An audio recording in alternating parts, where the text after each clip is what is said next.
여러분 안녕하세요. 말씀 묵상입니다. 우리는 찰스 스펄전 목사님의 설교를 통해서 마태복음 말씀을 묵상하고 있습니다. 오늘은 새로운 본문으로 들어갈 텐데요. 마태복음 20장 3절과 4절 말씀을 25세에서 35세까지 라는 제목으로 설교했던 내용을 읽고 묵상하도록 하겠습니다. 먼저 본문의 말씀을 읽겠습니다. 또 제3시에 나가보니 장터에 놀고 서 있는 사람들이 또 있는지라 그들에게 이르되 너희도 포도원에 들어가라 내가 너희에게 상당하게 주리라 하니. 아멘. 자, 설교 내용을 읽도록 하겠습니다. 어떤 비유도 진리의 모든 면을 가르치지는 않습니다. 그러므로 비유 한 가지를 모든 면에 적용하려고 하는 것은 잘못된 일입니다. 비유는 어떤 한 가지 교훈을 전달하기 위해 사용하는 것입니다. 따라서 비유가 어떤 한 가지 교훈을 가르칠 경우 우리는 그 비유에서 다른 모든 것을 끌어내려고 해서는 안 됩니다. 이 비유는 크신 하나님을 일시킬 사람을 찾으러 나가는 집주인으로 묘사합니다. 우리 중 아무도 하나님께서 우리 같은 사람을 하나라도 필요로 하신다고 생각하지 않도록 합시다.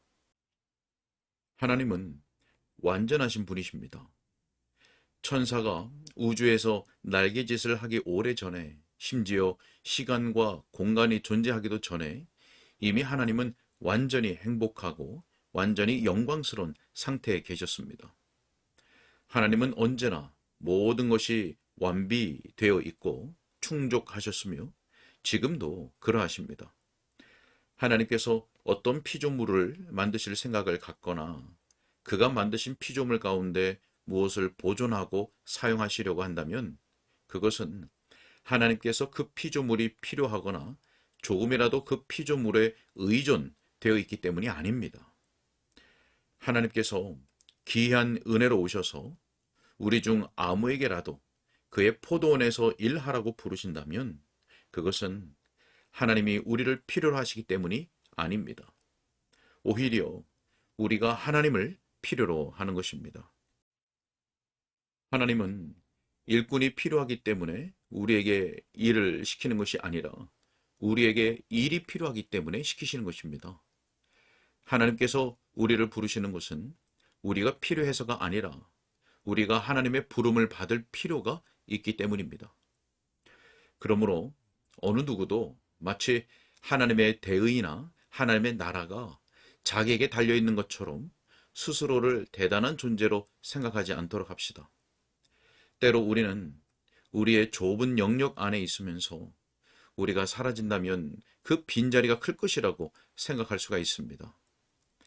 그러나 주님은 우리가 태어나기 전에 우리 없이도 일을 잘 하셨고 우리가 죽어 사라질 때에도 얼마든지 자신의 일을 해나가실 것입니다. 결국 주님의 일은 방치되는 법이 없습니다. 일꾼들은 죽어도 그 일은 계속될 것입니다. 그러므로 만일 누군가가 아주 뻔뻔스럽고 악해져서 자신이 하나님께 저항하면 하나님에게서 영광을 조금이라도 빼앗을 것으로 생각하거나 자기가 하나님을 섬길 마음을 갖지 않는다면 하나님을 괴롭게 만들 것으로 한다면 그 사람은 크게 잘못 생각하는 것입니다. 영광을 잃는 당사자는 그렇게 생각하는 그대들이지 하나님이 아닙니다. 그리고 그로 말미암아 혜택을 잃는 당사자도 그대들이지 하나님이 아닙니다. 설령 하나님이 줄이신다 한들 그대들에게 말씀하지 않으실 것입니다. 수많은 산들의 가축이 하나님의 것이고 세계와 거기에 충만한 것이 하나님의 것이기 때문입니다. 하나님은 우리의 도움 없이도 자신의 영원한 목적들을 이루실 수 있습니다. 우리가 하나님께 저항하기로 결심할지라도 하나님은 그 목적들을 쉽게 이루실 수 있습니다. 하나님은 우리보다 무한히 크십니다. 그러므로 제가 이 시간 여러분에게 하나님의 포도원에 들어가서 하나님을 위해 일하는 것에 관해 말하는 것을 두고 마치 우리가 우리의 창조주께서 칭찬하실 만한 무엇인가를 할 수 있다고 생각하거나 마치 하나님께서 우리를 필요로 하신 것처럼 이해해서는 안 됩니다. 하나님은 우리가 어떤 존재인지와 상관없이 위대하고 영광스러우십니다. 우리가 하나님의 종들이 되는 것은 우리의 기쁨과 우리의 안전, 우리의 영원한 행복을 위한 것입니다. 즐거운 음악을 일으킬 수 있도록 우리의 마음을 조율하는 것, 즉 하나님의 뜻에 순종할 수 있도록 우리 자신을 고치는 것, 하나님을 섬기는 법을 배우는 것은 우리의 삶의 질서를 바로잡는 데 필요한 일입니다. 바로 이 시간, 그동안 우리 구주를 모르고 지나던 사람들이 구주께서 그들에게 나타나시고 그들을 불러 구주를 섬기도록 하신다는 것을 발견할 수 있기를 기도합니다. 자, 첫째로 주님께서 나가셨다는 말씀에 어떤 의미가 있는지부터 생각해 보겠습니다.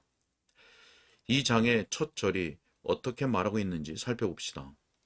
천국은 마치 이른 아침에 나간 집 주인과 같으니. 그 다음은 본문에 이렇게 나옵니다.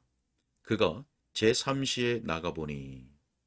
자, 그리고 5절에는 제6시와 제9시에 또 나가라고 되어 있죠. 또 6절에는 제11시에도 나가보니 서 있는 사람들이 또 있는지라 라고 되어 있습니다. 어떻게 하나님께 대해서 나간다는 표현을 쓸 수 있습니까? 자, 이런 표현이 사용되는 것은 첫째로 하나님을 섬기려는 욕구는 언제나 하나님에게서 우리에게로 온다는 사실을 가르치기 위함입니다. 무엇보다도 그 욕구는 결코 우리 속에서 나오지 않습니다. 누구라도 하나님을 섬길 뜻을 가지고 있다면 그것은 그의 뜻을 움직인 또 다른 의지가 있었던 것입니다. 그렇지 않다면 그의 의지가 결코 하나님을 향하여 움직이지 않았을 것입니다. 여기에 언급되는 다양한 사람들 가운데서 이른 아침이든지 이날 오후에든지 나가서 자기를 써달라고 요청한 사람은 아무도 없었습니다. 집 주인이 시장에 나와서 일꾼들을 고용했습니다. 3시에, 6시에, 9시에. 자기 뜻으로 온 사람은 아무도 없었습니다. 모든 경우에 주인이 먼저 제안을 하였습니다. 집 주인이 품꾼을 얻어 포도원에 들여 보내려고 나갔습니다. 11시, 곧 낮이 끝나가고 있고 해가 거의 떨어지고 있을 때 그런 시간에 이르러서도 사람들은 어리석어서 하루를 바른 봉사로 마칠 소원을 품을 지혜가 없었습니다.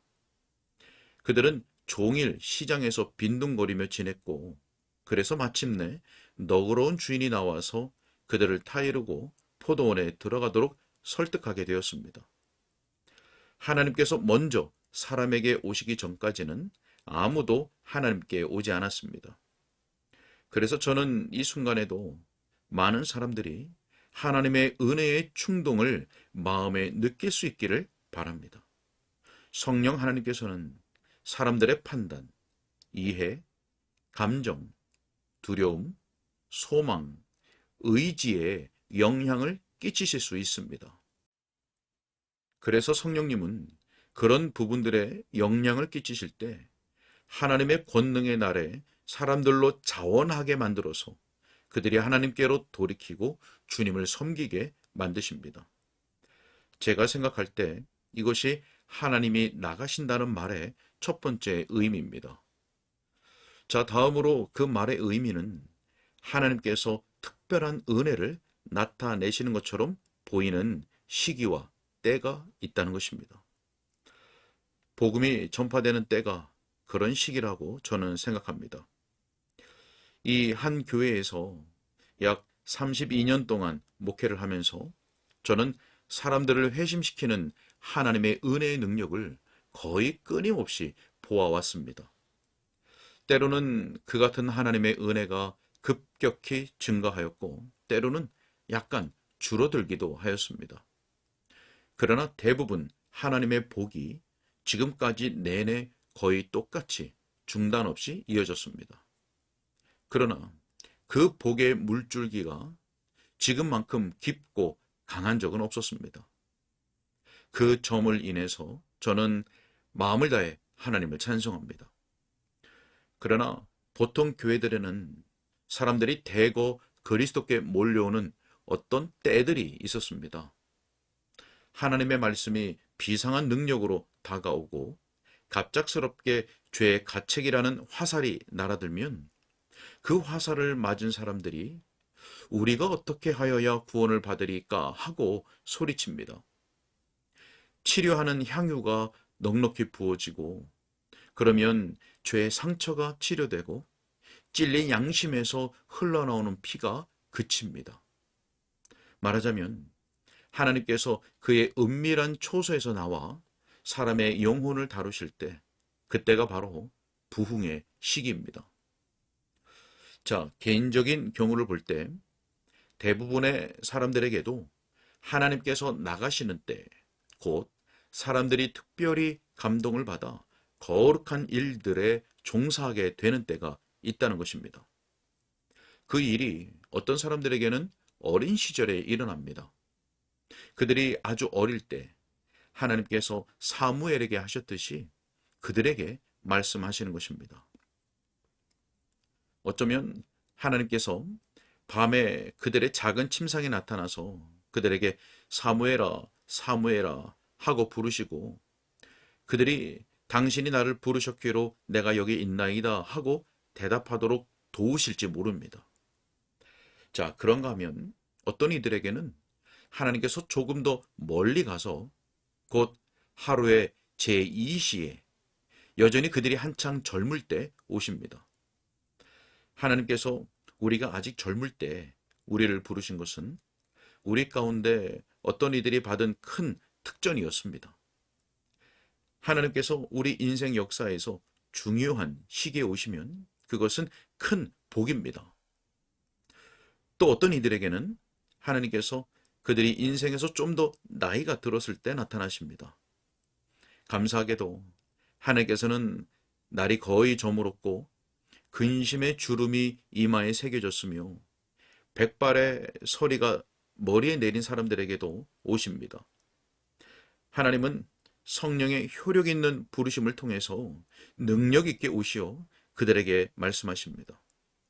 그들은 주의 말씀하시는 것을 듣고 하나님의 종이 되어 남은 생애를 삽니다. 사랑하는 하나님의 자녀들이여, 거룩한 집 주인께서 지금도 이 시장에 오시어 젊은이와 늙은이 모두에게 은혜로 효력 있게 말씀하시기를 기도합시다.